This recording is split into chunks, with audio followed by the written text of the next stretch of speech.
The call movie review. ఈ movie 1 hour and 37 minutes తో prime లో స్ట్రీమ్ అవుతుంది. ఇంకా ఈ మూవీ ఎలా ఉందంటే, మూవీలో స్టోరీ స్టార్ట్ చేయడమే చాలా అంటే చాలా లేట్ గా స్టార్ట్ చేస్తారు గైస్. లిటరల్లీ ఏంటంటే ఒక 40 minutes తర్వాత అయితే స్టోరీ స్టార్ట్ చేస్తారు. అప్పుడు దాకా ఏంటంటే మనకైతే చాలా అంటే చాలా ల్యాక్ చేసినట్టు అనిపిస్తా ఉంటది. స్టార్టింగ్ లో కొన్ని కొన్ని సీన్స్ అయితే చూడటానికి బాగున్నా సరే స్టోరీ అయితే ముందరికి అనమాట. అందువల్ల అయితే మనకు కొంచెం ల్యాక్ చేసినట్టు అనిపిస్తది. ఎప్పుడైతే మూవీలో స్టోరీ స్టార్ట్ చేస్తారో అక్కడ నుంచి కొంచెం డిఫరెంట్ గా అలాగే కొంచెం ఎంగేజింగ్ గా ఉంటుంది. మూవీలో స్టోరీ స్టార్ట్ అయిన తర్వాత ఏంటంటే మూవీలో ఒక డిఫరెంట్ వాళ్ళే క్రియేట్ చేస్తారు. అందువల్ల అయితే మనకైతే కొంచెం ఎంగేజింగ్ అండ్ ఇంట్రెస్టింగ్ గా అనిపిస్తూ ఉంటుంది. మూవీలో బ్లాక్ మ్యాజిక్ అంటారు, కాకపోతే మూవీలో దాని గురించి పర్ఫెక్ట్ గా చూపించలేదు. ఏదో స్టార్టింగ్ లో కొంచెం చూపిస్తారు, ఏదో ఒక చిన్న బొమ్మ పట్టుకొని ఏదో మంత్రాలు చదువుతున్నట్టు కొంచెం చూపిస్తారు. దాని తర్వాత ఏంటంటే మూవీలో బ్లాక్ మ్యాజిక్ మరీ అంతగా ఉండదు అనమాట.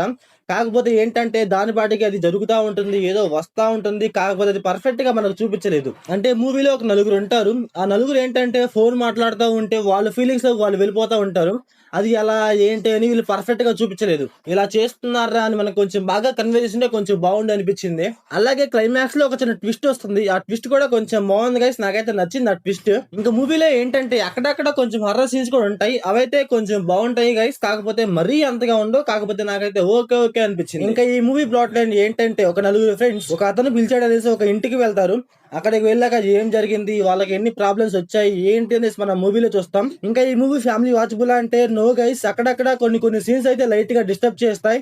అలాగే అక్కడక్కడ కొంచెం వైలెన్స్ గా ఉంటది, అది కూడా కొంచెం డిస్టర్బ్ చేస్తుంది ఖచ్చితంగా. స్టోరీ లైన్ వేరే విధంగా చెప్పొచ్చు, కాకపోతే ట్విస్ట్ అయితే కొంచెం రివీల్ అవ్వచ్చు, అందువల్ల చెప్పట్లేదు. ఇంకా మూవీ ఏంటంటే స్టార్టింగ్ లో ఒక 40 minutes అయితే నాకైతే లాగ్ అనిపించింది. దాని తర్వాత స్టోరీ ఏమన్నా కొంచెం డిఫరెంట్ గా కొంచెం కొత్తగా అలాగే నమ్మశక్యంగా ఉందా అంటే అది కూడా ఉండదు. ఓన్లీ ఏంటంటే మూవీ కొంచెం విజువల్లీ అలాగే కొంచెం వైలెన్స్లీ అలా కొంచెం బాగుంటుంది అనమాట అంతే. ఫస్ట్ ఆఫ్ ఆల్ ఏంటంటే మూవీలో వీళ్ళు మెయిన్ కాన్సెప్ట్ వీళ్ళు పర్ఫెక్ట్ గా చూపించలేదు, అదైతే నాకు కొంచెం డల్ అనిపించింది. ఇంకా మూవీలో డైరెక్షన్ విజువల్స్ ఇవన్నీ పర్లేదు గైస్, బానే ఉన్నాయి. సో ఓవరాల్ గా మూవీ ఎలా ఉందంటే నాకైతే బిలో యావరేజ్ అనిపించింది. మీకు horror movies and black magic movies ఇష్టం అయితే ఒకసారి ట్రై చేయండి. సో ఓవరాల్ గా మీరు మూవీ చూసుకుంటే మీకు ఎలా అనిపించిందో కామెంట్ చేయండి. So thanks for watching.